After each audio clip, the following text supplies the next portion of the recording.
You're listening to the ESO Network, your station for all things geek.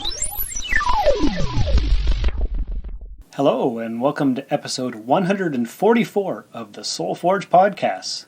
That's gross.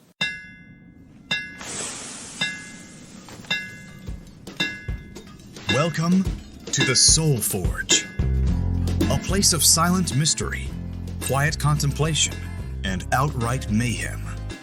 Join your host, Sean Vanderloo, as he guides you through the adventures of living.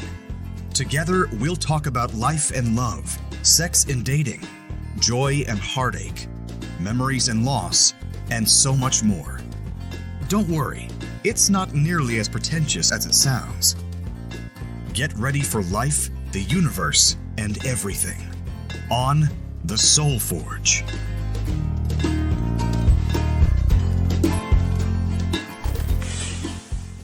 Hey everybody, welcome to another exciting episode of the podcast in these troubling and trying times. 144, that's one gross. That's a dozen episodes for your listening enjoyment. And you know what? It's, okay, I didn't want to even bring up this topic, even touch on it a little bit, but everything over the past week has been indicating that I need to or that I should. People have suggested it, all kinds of things like that. So we all know that it's the crazy COVID-19 virus, pandemic, all that crazy crap is going on. And so I guess I have to kind of do an episode about it. Not that I wanted to, but as I thought about it over the week, what the heck am I going to talk about on this week's podcast? It's got to be something entertaining and relevant. And I like to make my content evergreen, which means that you can listen to it at any time over the next 50 years and it's still going to be somewhat relevant. Is this episode going to be relevant in 50 years? Is it going to be relevant next year? I don't know. Is the world going to survive the coming apocalypse? Are we even having an apocalypse? Are people just overreacting? I don't know. Okay, so coronavirus time. And what brought up this whole thing?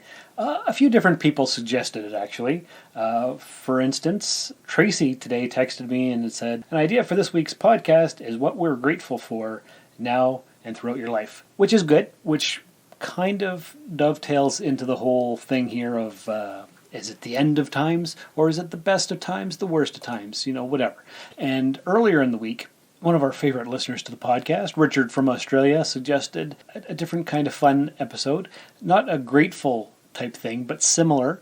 He says, a suggestion for an episode, given all the hysteria and craziness going on with the virus, borders closing, bans on public gathering and all the rest that make it feel like we're in a movie, I was thinking maybe a topic could be along the lines of, I may die soon. What are the crazy things I'd want to do before I did? You know, like I don't want to die a virgin, I want to be with that forbidden someone that you've always wanted, or rob a bank, spend money on a huge feast with the most expensive things, that kind of stuff.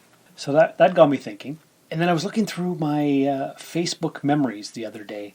An image came up from a year ago, and it was a meme that said, if you woke up tomorrow with no fear, what would be the first thing that you would do? And I'm like, well, holy crap. All right, everything's telling me if it's the end of times or if we had no fear, what are we doing? What the heck? What the heck's going on here, guys? What are we going to do with ourselves? How are we going to survive this? So that's what we're going to do. We're going to talk about if we had no fear. Tracy's topic suggestion of what we're grateful for may dovetail into this as well. I'm not exactly sure 100%, but I'm definitely grateful for my health, that's for sure. And I'm grateful for all you lovely listeners out there as well. So before we get into the main topic, we're going to go ahead and play a promo for the 42 Cast, which is another podcast right here on the ESO Network. The answer, the ultimate answer to fandom, geekiness, and everything is 42. That's right, Broad Speculation, and on the 42 Cast, we bring you drama-free discussions on television shows, movies, video games, novels, and comics.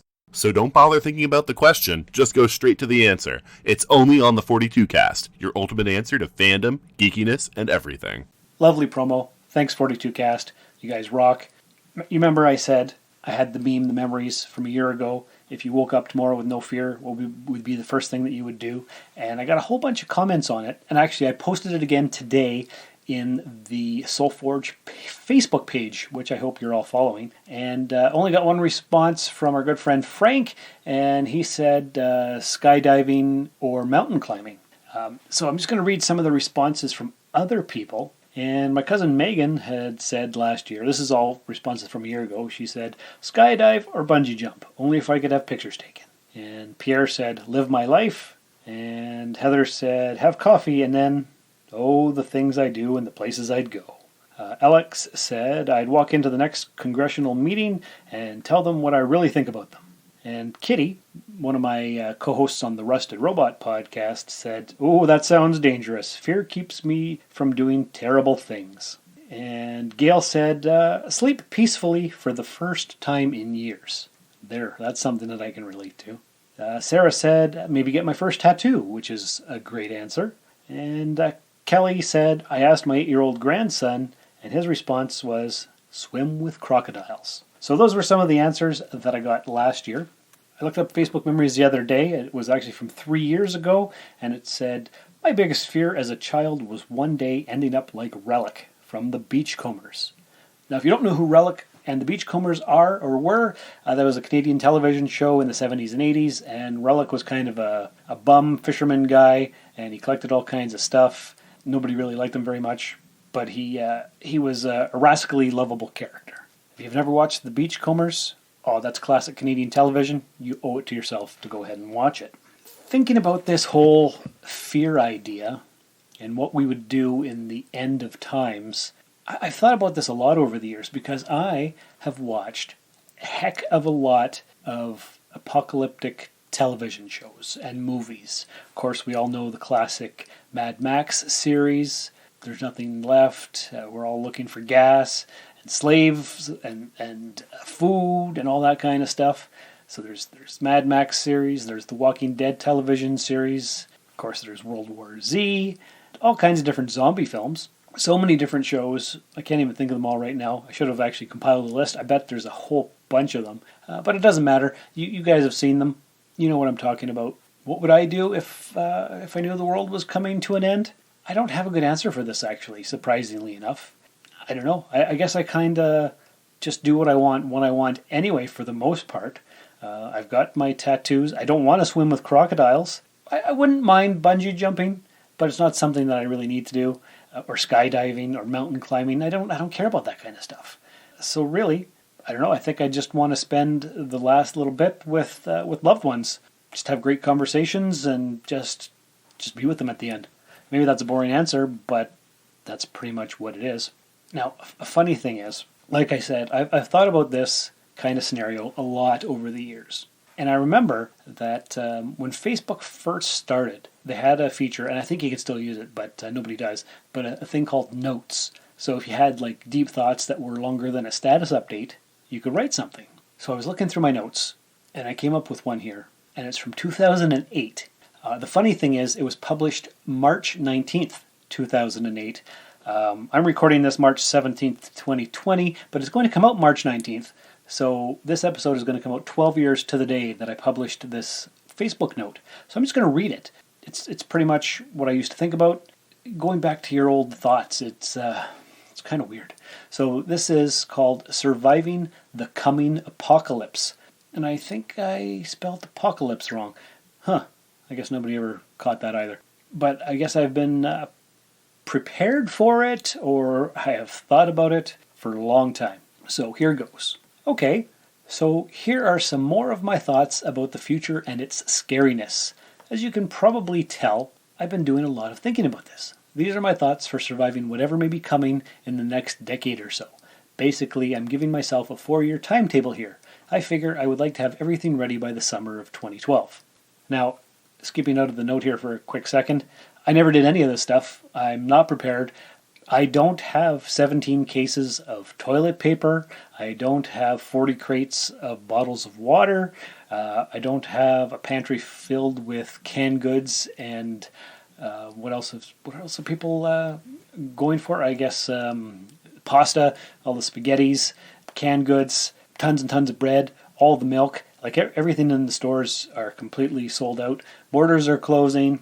All the public gatherings are disappearing. In fact, my dentist called me yesterday. I have an appointment for 2 weeks from now, and now I don't have an appointment for 2 weeks from now because they canceled it because of the coronavirus. Back in March of 2008, I was giving myself a 4-year timetable to get all of this stuff ready, and obviously I never did it. So back to the note. First of all, there are good reasons as to why I am concerned about the future of our species. There are certain indicators that are pointing to something big coming about very soon. Number 1, gas prices have been climbing for the last 7 years. There's no end in sight. The oil will soon be gone. Number 2, China is on the move. They have too many people and not enough land, and they want oil. Number 3, Canada has a lot of natural resources and a lot of empty land. Number 4, economic, socio-political, and species diversity collapse. Everything is slowly falling apart. 5, the Mayans predicted the end of the world on December 21st, 2012. 6. In 2012, there is supposed to be a massive planetary alignment. Could cause a global shift. Number 7. Ice caps are melting really fast. Global warming. Magnetic pole reversal is imminent. Now, obviously, the world didn't end 8 years ago, so I guess I don't have to worry about that. But when it was 4 years away, then I might have been a little bit concerned. Back to the note. Therefore, I feel it's a good idea to be prepared for a disaster of some sort. There is, of course, no way to be prepared for everything. For instance, if the world is shifted from its orbit, we're all going to die unless we build a generational ship to get a bunch of us off the planet before disaster strikes. So, my plan to save myself and as many of my friends and family as possible is quite clear. I will outline it below. This plan assumes that the world is not going to blow up. The first step is to get about 40 to 60 acres of land in a nice, quiet, out-of-the-way place. Preferably, the land would have a stream or river running through it, and trees, in a very rural area, or at least easily hidden from the road. Then, we build a house with a basement. The basement would have a secret exit, leading to another large room. This large room would have many sections. One section would have a large communal sleeping area, because you never know how many people are going to live there. So I think that 30 sets of bunk beds would just about cover it, and we'd need a nursery off to one side of this bedroom section. Another section would be devoted to communal activities, meetings, eating, planning, that sort of thing. The most important section is the supplies pantry. We're going to need lots of supplies.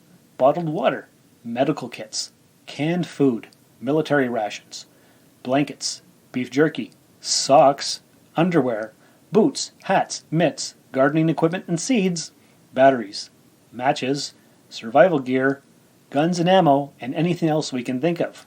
The other essential supply is as many cases of plastic bottles of rum in the 750 milliliter size as we can cram into the storage center. If there are other survivors, booze will be the currency of exchange. Money will be useless, so we better have something to trade with.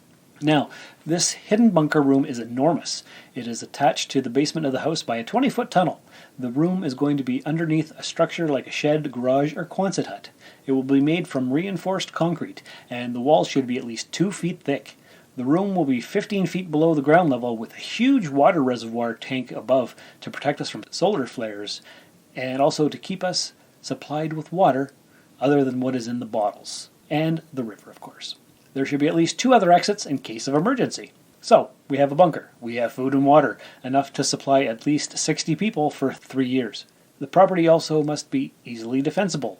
Around the perimeter of the land, there will be cameras to track incoming traffic. As much as possible, the land will be extremely difficult to get to. The tree barrier will be as thick as it can be. There will be fences, as well as hidden traps, such as spike holes and snares.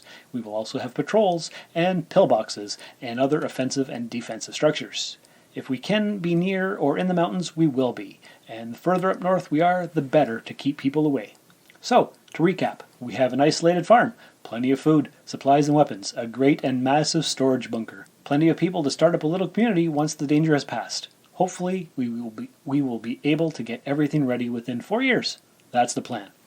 And that right there, my friends, is the end of the note.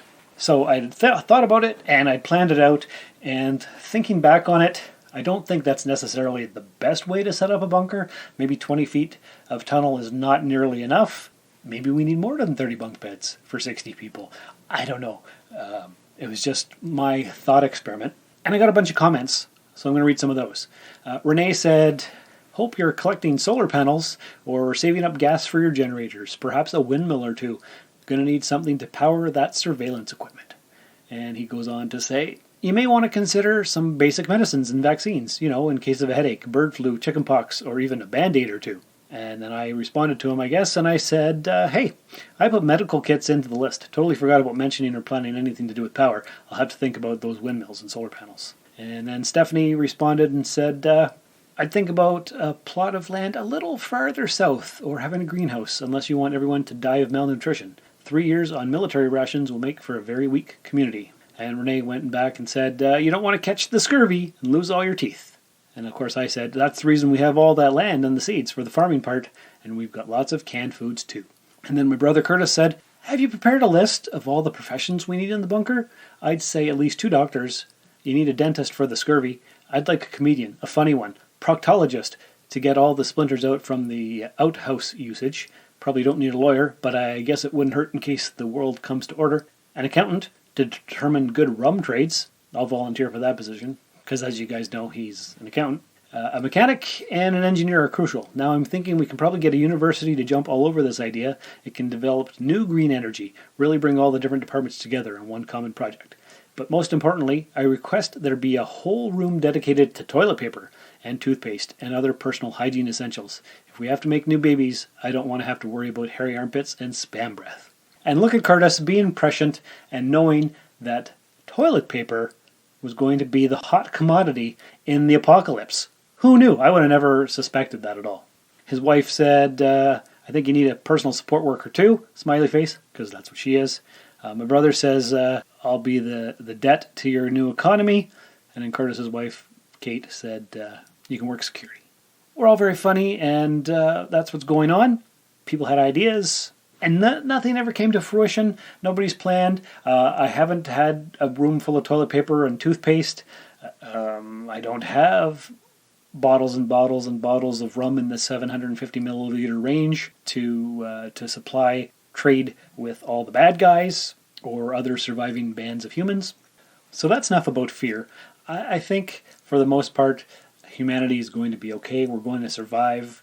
You just have to protect yourself, be cautious, make sure that you wash your hands and cover your mouth when you cough and all that kind of stuff. Don't go around licking hand railings or your friends or just doing weird things. Don't lick any shopping carts. Maybe have some hand sanitizer. Just, normal precautions. Just be hygienic.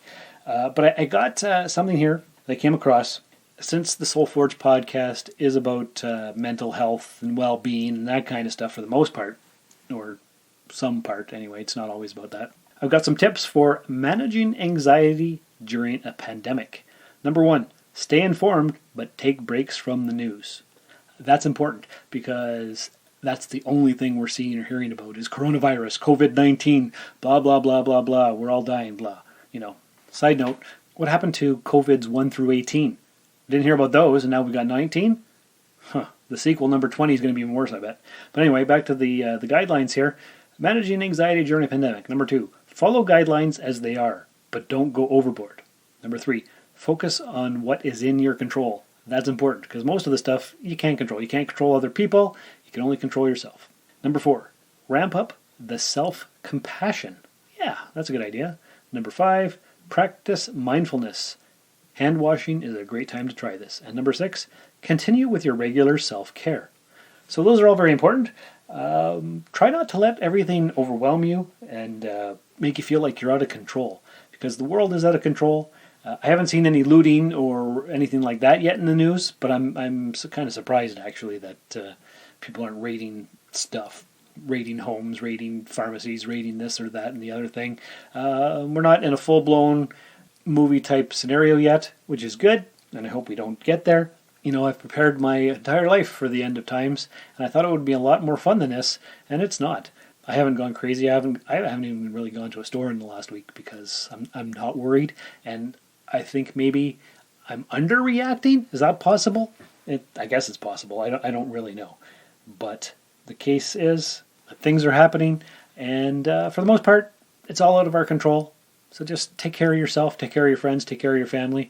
Do the social isolation if you have to. If you've gone into the country, isolate yourself for the 2 weeks or the 14 days or wherever they're saying, wherever you are. Go watch some Netflix or read a book. Take a break from the news like you should. Speaking of books, the Mark Manson's book review is coming up with Tracy and I fairly soon. I haven't gotten any questions from you guys.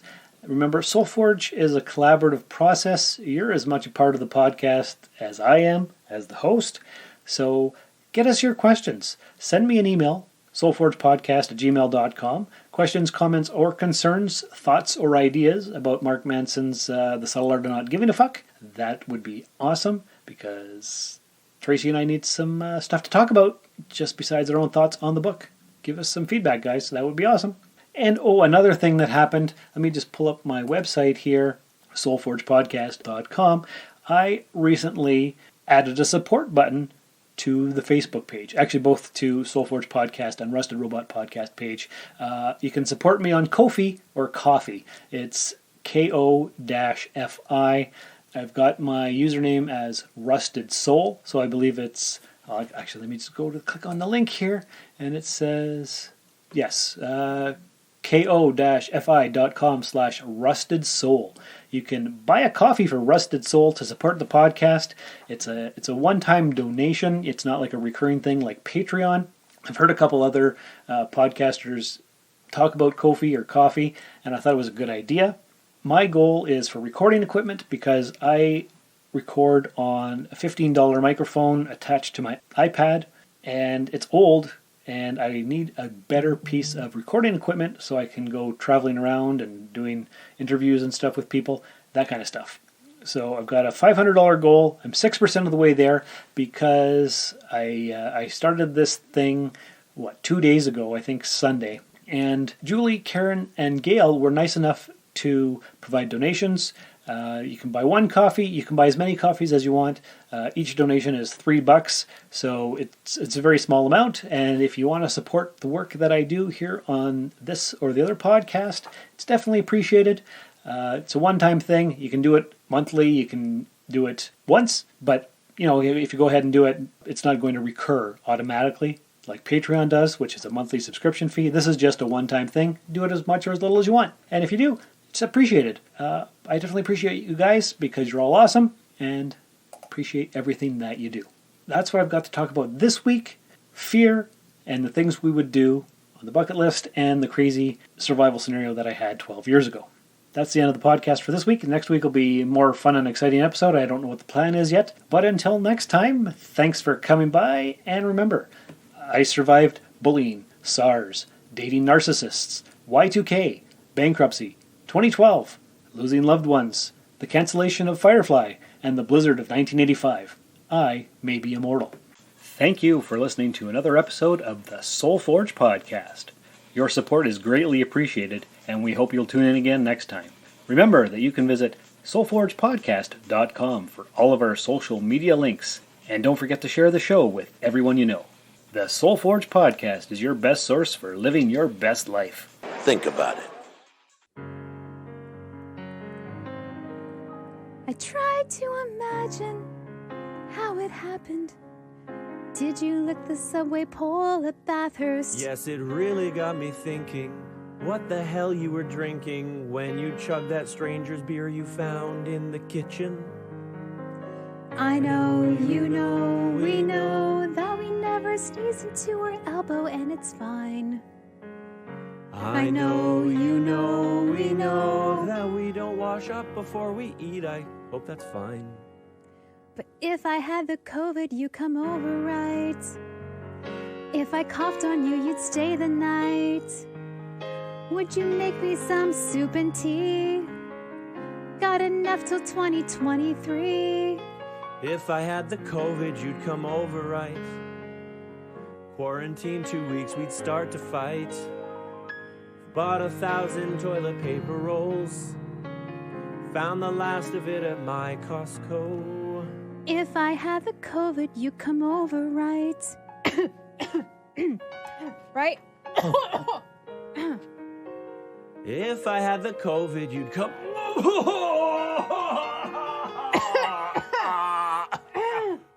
I do not feel very good. Yeah, me neither. Hey, you want to go on a cruise? Sure! Chris, you want to go? Yeah! Let's go!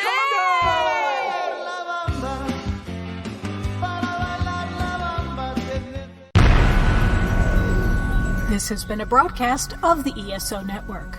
Be part of the crew and help support our shows by donating to our ESO Patreon or by shopping through Amazon.com or the TeePublic store, which can all be found at www.esonetwork.com. The ESO Network, your station for all things geek.